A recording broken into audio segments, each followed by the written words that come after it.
Historic discovery in New Jersey. That's where scientists dug up pieces dating back to the Revolutionary War in 1777.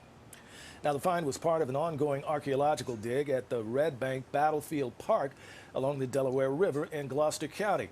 That's in southern New Jersey. So joining us this morning to explain the significance of the discovery is historian and the director of the park, Jennifer Janofsky. Jennifer, thank you so much for joining us, and good morning to you. Good morning. So let's talk about Red Bank Battlefield Park. Can you talk a little bit about the history of this specific place, where it stands in history, especially during the Revolutionary War? Absolutely.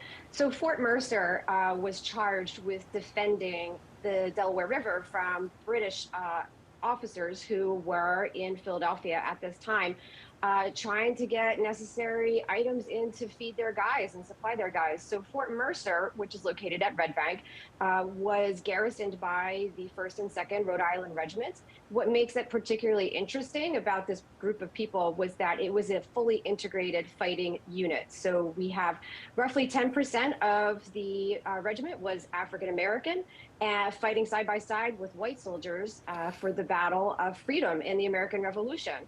It is the major upset of the revolution. So roughly 500 American Patriot forces defeated a professionally trained, internationally known fighting force of Hessian soldiers, which numbered roughly 2,000. Wow. Well, how long has this archaeological dig been underway at the park, and what were some of the artifacts that you dug up? Sure. So it started this past spring as a public archaeology project. As a public historian at Rowan University, my job is to get the public interested and invested in participating in history. So we had 4 public days of participation where over 100 volunteers helped us move soil, screen for artifacts, wash artifacts. And so it was an incredibly productive project before all of this happened. And so we found all kinds of military material, including canister shot, grape shot, as you're seeing right now, a 1766 British gold coin, which is extremely rare. And so that in and of itself made this an incredibly productive and wonderful public history project to work with. Well, first of all, it's awesome that you got such a huge outpouring of support from the community. That's great. But just as things were wrapping up, though, on that final day of the dig, that's when you came across the gravesite? Yes, our archaeologist Wade Katz had been teasing us all day that the best finds happen on the last day, in the last hour of an archaeology project, and he wasn't joking. Around 2 p.m. that day, one of our volunteers said, "Hey, I think you guys need to take a look at this. I think I have a human bone." And I remember locking eyes with our archaeologists and just having this moment of, what do we have here? And so we followed all the proper protocols. We called the local police, we called the medical examiner, and eventually we worked with the New Jersey State Police forensic anthropologist Anna Delaney to exhume the femur. When we began exhuming the femur, we came across the remains of other individuals. And so at this point, we have roughly 13 individuals. Wow.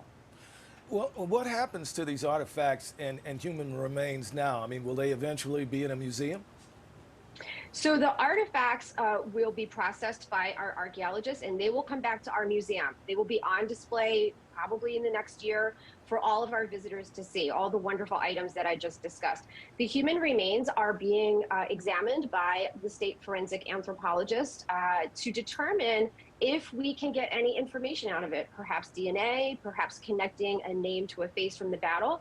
And then my job as the public historian is to then share their stories with the public. And so I think it's extremely important that people understand the gravity of this work. We took it seriously, professionally.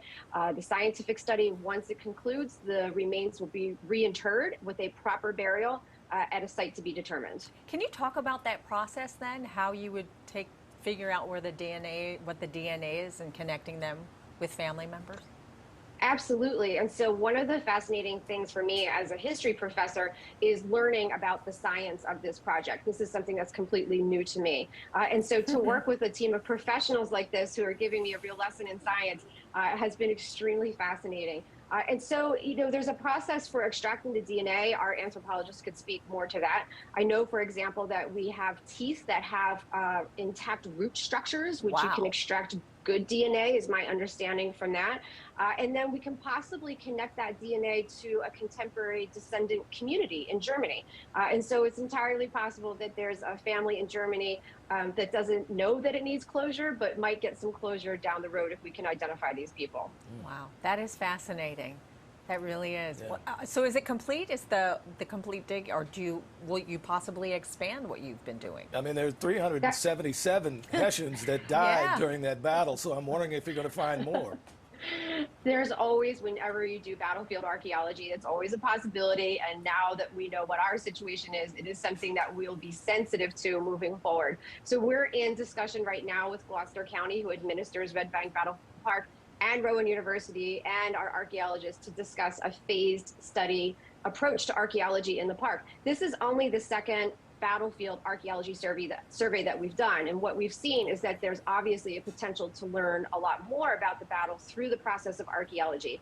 So over the course of the next year, we'll be developing a plan that incorporates everything we learned on this project. And absolutely anything we do in the future will have public participation. All right.